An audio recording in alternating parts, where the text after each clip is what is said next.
დაგიბრუნდით ისევ და როგორც უკვე შეგპირდით ძვირფას ტელემაყურებლებო დღეს მეორე ნაწილში ვისაუბრეთ ბატონ ბორის პაიჭაძეზე ლეგენდარულ ფეხბურთელზე და უნდა მოგახსენოთ რომ 3 თებერვალს 100 წელი შეუსრულდებოდა მას და რუსთაველის თეატრის მცირე დარბაზში აღინიშნება მისი იუბილე თეო ჯორბენაძეს აქვს ძალიან საინტერესო ფორმა მოფიქრებული და სალონური შეხვედრა იქნება ნამდვილად და სპეციალურად მის ჩანაწერებს მის ბიოგრაფიულ დეტალებს გაიხსენებს რეზო ჩხიკოშვილი რომელიც სწორედ ამ საღამოსთვის ჩამოდის გერმანიიდან საქართველოში და კარგი ამ სიურპრიზს არ გავამხელებ და შემდეგ დაუტოვებს ნუ იტყვი ახლა სოფო შენ წარად მეგობარი ყველაფერი იტყვით ყველა მოვედითო ბატონ ლევან ყიფიანი სპორტისა და ახალგაზრდობის მინისტრი ბატონი ბორის პაიჭაძე უმცროსი და ბატონი გულბად ტორებზე არაჩვეულებრივი პაიჭაძე უმცროსი გეველარამს ბატონ ბატონი მინისტრი მეგონი სპორტის სამინისტროს ინიციატივით ტარდება ეს საღამო ნიკოლოზ გამორჩეულობა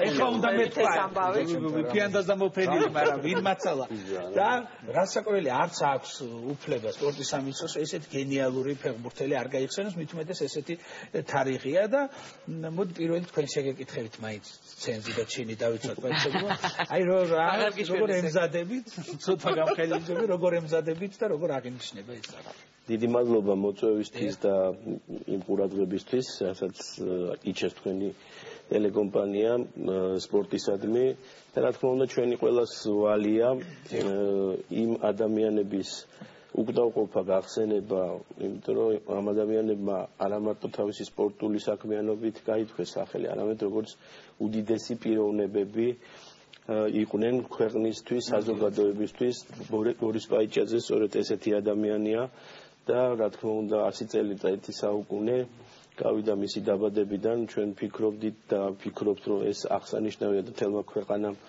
უნდა აღნიშნოს ეს დღე და გადავწყვიტეთ ესეთ საზოგადოებისთვის მნიშვნელოვან ადგილას რუსთაველის თეატრში ძალიან კარგ ატმოსფეროში იმიტომ რომ აქ თავს მოიხეს როგორც ოჯახის წევრები არამედ საზოგადოების ნაღები და ნაწილი საზოგადოება მთლიანობაში და არა მარტო სპორტული ნაწილიც რა თქმა უნდა ინტელიგენცია ყველა ის ადამიანი ვინც იცის ბორე პაიჭაძე ვისაც ახსოვს ბორე პაიჭაძე იცის ყველამ რა თქმა უნდა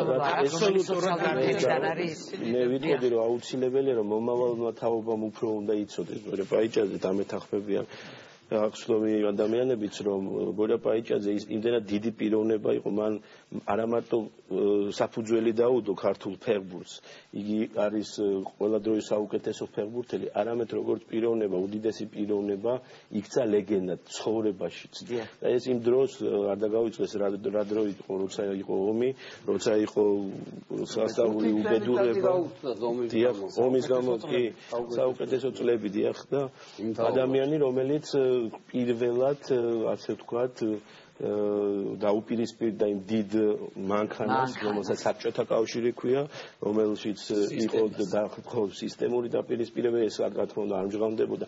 მოკლედ, ბევრი ისეთი რამ, რაც დღეს ჩვენი მომავალი თაობისთვის ცოტა უცნობია. ანუ იმ სამაგალითო არა მარტო მის სპორტულ მიღწევებზე ვისაუბრეთ, არამედ ყველა იმ დეტალზე, რაც ახლა მოკლედ და აქ ბატონი ბორისი ბრძანდება, მისი შვილი ოჯახის წევრი ბატონ გულბად კი, რომელიც მართლაც მემატიანია ქართული ფეხბურთის თავად გახლავთ კონსერვატორიის პროფესორი და მუსიკის მცოდნე, მაგრამ უფეხბურთად ვიცით რომ ბატონი გულბადის ცხოვრება არ არსებობს და მისი ნაცნობობა ბატონ ბორისთან თვითონ თამაშის მე აქტუალებული ვიყავი ბატონი გულბადის ცოდნა ფეხბურთთან რომელ დროს რომელ თამაში რომელ წუთს რა ხდება დაწყებულია იმ პერიოდიდან სხვათა შორის 30-იანი წლების და ზევით მოყოლებული უკვე დღევანდელობა დღესაც ესე კარგად იცით ფეხბურთი როგორც მაშინ დღეს აღარ არის იმდენი რა. არა, დღევანდელი ფეხბურთი არ ვიცი. სულიად არ ვიცი.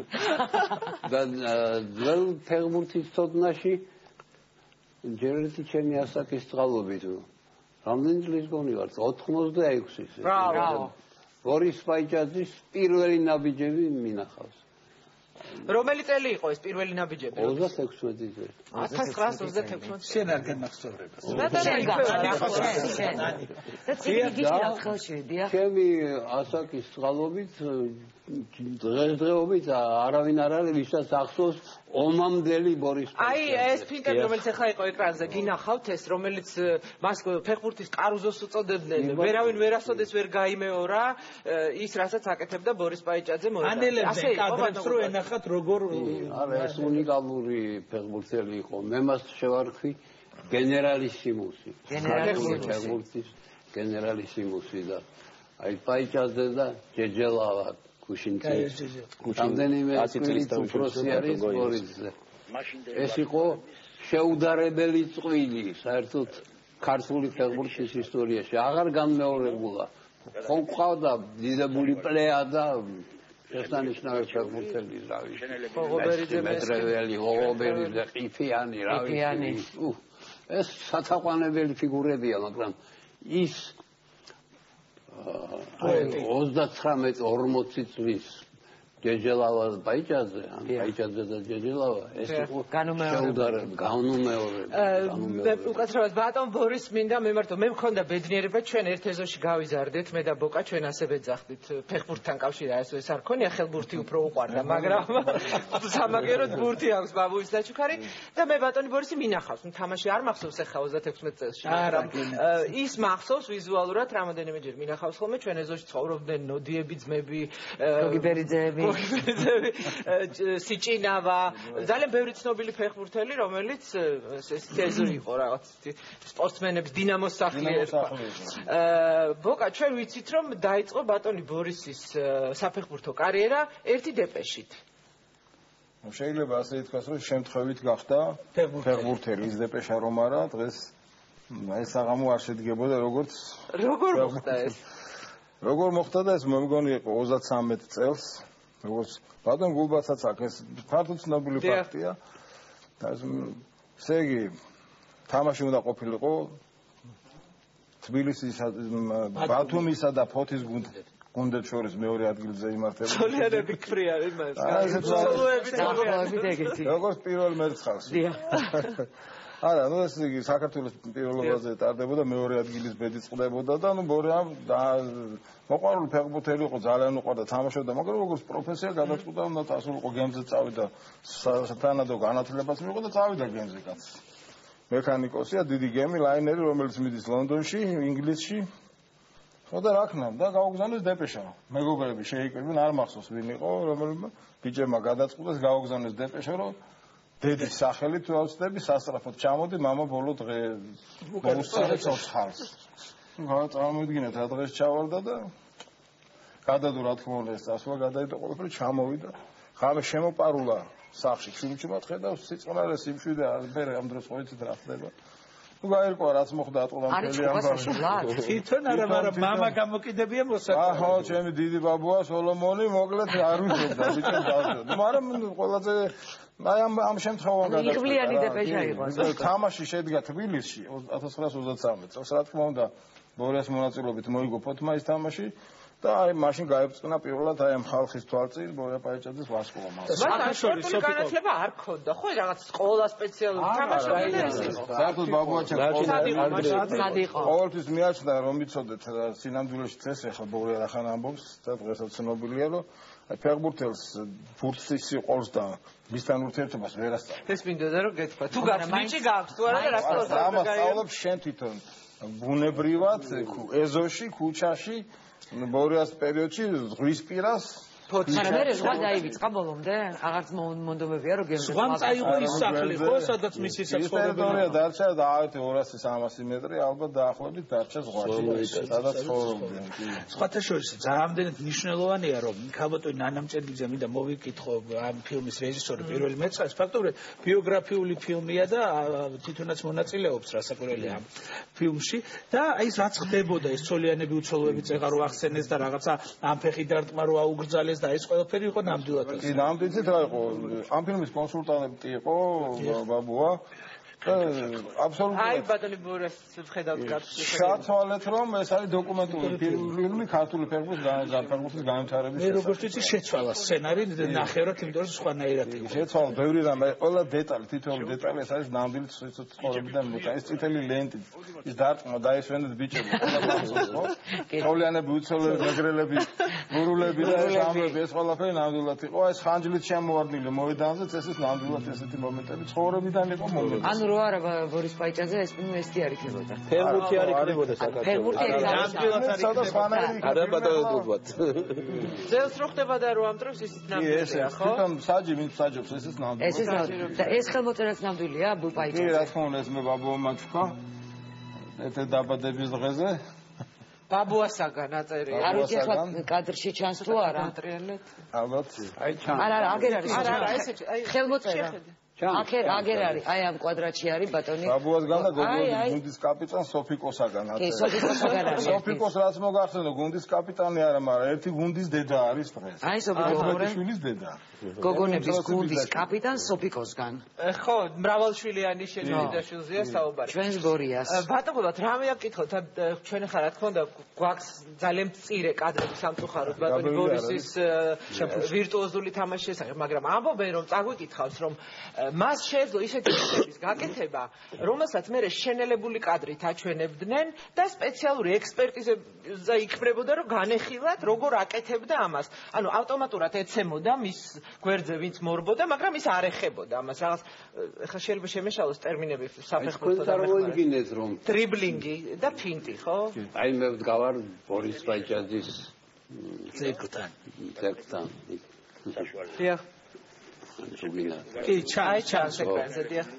ჩემი უსაყვარლესი საერთოდ ჩემი კი არა, მე არ შემხედრია ადამიანი, ვისაც უნახავს ბორის პაიჭაძე მისი კაპურჩხნის წლებში, დიახ. და მასზე ზევი დაეყენებინოს რომელიმე პელე თუ მარადონა არა. პაიჭაძე. აი როგორც მომღერლებში, ვისაც მოусმენია სარაჯიშვილი, სარაჯიშვილზე ზევი და ვერავის ვერ აყენებს. წარმოგიდგენიათ აი ეს. ხოდა ნამდვილად ფენომენია. რაც ძალიან მნიშვნელოვანია, ბორისი პირველად ასე ვთქვათ გაიქუხა მისმა სახელმა მოსკოვში და არა თბილისში, იცით? 36 წელს ჩემპიონატი წარდებოდა მასშტაბე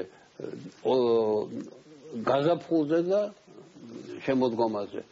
თბილისის დინამო გაზაფხულზე თამაშობდა B კლასში და მოიპოვა პირველი ადგილი და მოიპოვა უფლება შემოდგომით ეთამაშა ასე ვთქვათ A-კლასში, მაგრამ ზაფხულში შეხვდა თასზე გაზაფხულის ჩემპიონს მოსკოვის სპარტაკს. მოსკოვის სპარტაკი ფავორიტი არა მარტო იმ წლის, არამედ შემდგომი წლებისაც. ფანტასტიკური შედეგით დამთავრდა ეს თამაში. ანუ მას მიყავდა გუნდი ისეო სამი დამთავრდა პირველი თამაში და თასზე ხო იცით ბოლომდე უნდა მივიდეს ესა და ხოდა ვეღარ მიიყვანეს ბოლომდე, იმიტომ რომ უკვე დაბნელდა, მაშინ განათება არ იყო. ვინ იფიქრებდა რომ რომელიღაც პროვინციული გუნდი, რომელიც პირველად თამაშობდა მოსკოვში, ასე წინააღმდეგ. და მეორე მატჩი ორი დღის შემდეგ ითამაშეს და 6-3 მოიგეს. ამ თამაშს აუცილებლად მინდა კიდევ ეს რუსული კვალი. ესწრებოდნენ გამოჩენილი რუსი სპორტული და არა მარტო სპორტული ჟურნალისტები.